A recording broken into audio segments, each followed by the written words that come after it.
Assalamualaikum warahmatullahi wabarakatuh. Selamat pagi, salam sejahtera untuk kita semua. Om Swastiastu, Shalom, Namo Buddhaya, salam kebajikan, tabi pun. Anak-anakku yang saya cintai, hari ini kita akan mulai pelajaran kita.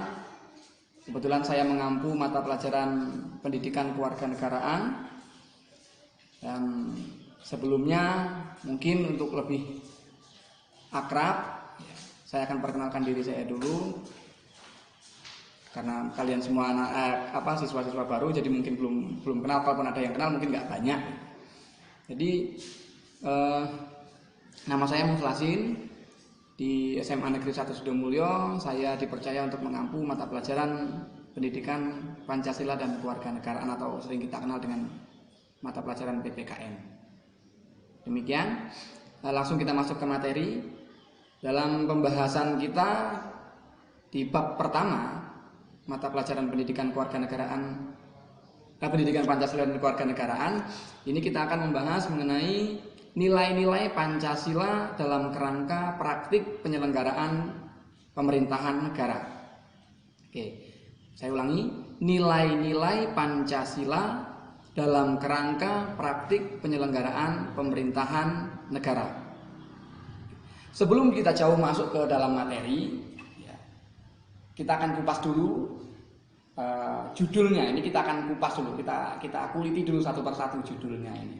Yang pertama kita ada nilai-nilai Pancasila. Sebelum kita beralih ke nilai-nilai Pancasila, kita kupas dulu nilainya. Nilai itu apa sih? Apa itu nilai? Mungkin kalian sering beranggapan, sebagian besar dari kalian beranggapan bahwa nilai itu adalah angka, nilai itu adalah capaian sesuatu. Sebetulnya tidak salah anggapan itu, tapi dalam hal ini yang dimaksud dengan nilai adalah sesuatu yang bersifat abstrak. Nilai itu sesuatu yang bersifat abstrak.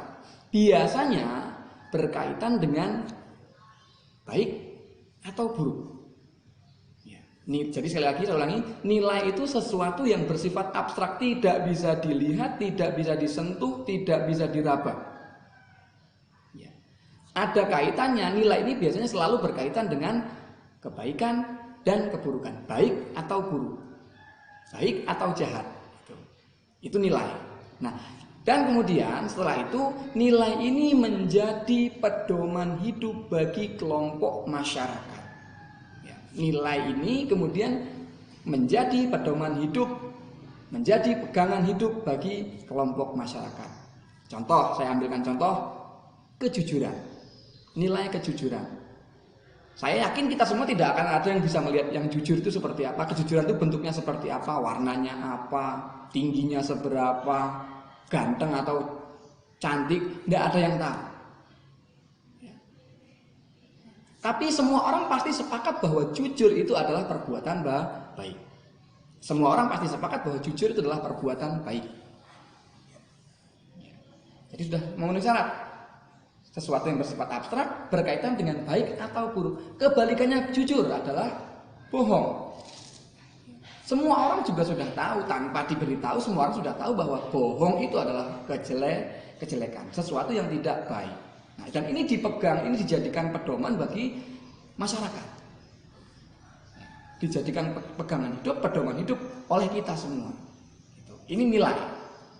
Nah, kemudian ketika digandengkan, ketika dikaitkan dengan Pancasila, apa itu nilai Pancasila? Kalau nilai Pancasila artinya adalah sesuatu yang berkaitan, sesuatu yang bersifat abstrak tadi, yang berkaitan dengan baik atau buruk, yang bersumber dari Pancasila, yang bersumber dari Pancasila. Jadi sesuatu yang berkenaan dengan kebaikan, dengan baik atau buruk, dengan nilai, dengan prinsip yang bersumber dari Pancasila. Nah, kita semua tentu tahu Pancasila itu adalah merupakan ide, merupakan gagasan dari para pendiri bangsa kita. Semuanya berisi tentang kebaikan. Pancasila memang bukan Tuhan, Pancasila memang bukan Tuhan, tapi nilai-nilai ketuhanan ada di dalam Pancasila.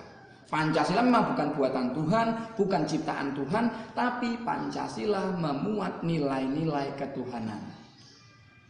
Maka kalau ada orang yang mengatakan bahwa mencoba membenturkan, biasanya ada orang yang coba-coba membenturkan antara Pancasila dengan agama. Misalnya,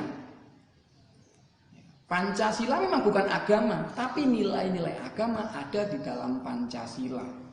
Di dalam Pancasila ada nilai ketuhanan, di dalam Pancasila ada ajaran kemanusiaan, di dalam Pancasila ada ajaran persatuan, ada ajaran gotong royong, ada ajaran demokrasi, musyawarah, ada mengajarkan tentang keadilan. Semuanya adalah nilai-nilai ketuhanan. Itu nilai Pancasila. Terus kemudian berikutnya, dalam kerangka praktik penyelenggaraan pemerintahan negara. Syarat sebuah negara, kalian mungkin sudah pernah belajar di SMP. Syarat sebuah negara itu ada 4, setidaknya ada 4. Syarat sebuah negara itu setidaknya ada 4. Yang pertama adalah adanya wilayah. Ada wilayah, ada penduduknya, terus kemudian ada pengakuan dari dunia internasional, dari negara lain, dan yang keempat adanya pemerintah. Jadi sebuah negara akan disebut negara, sebuah negara akan diakui sebagai sebuah negara, salah satu syaratnya adalah kalau ada pemerintahannya. Nah, pemerintahan dalam sebuah negara ini tentunya tidak berjalan dengan semaunya. Pemerintahan dalam sebuah negara ini berjalan sesuai dengan koridor-koridor tertentu yang sudah disepakati. Nah, khusus untuk negara kita Indonesia, penyelenggaraan pemerintahan harus dijalankan sesuai dengan nilai-nilai Pancasila. Pak, kalian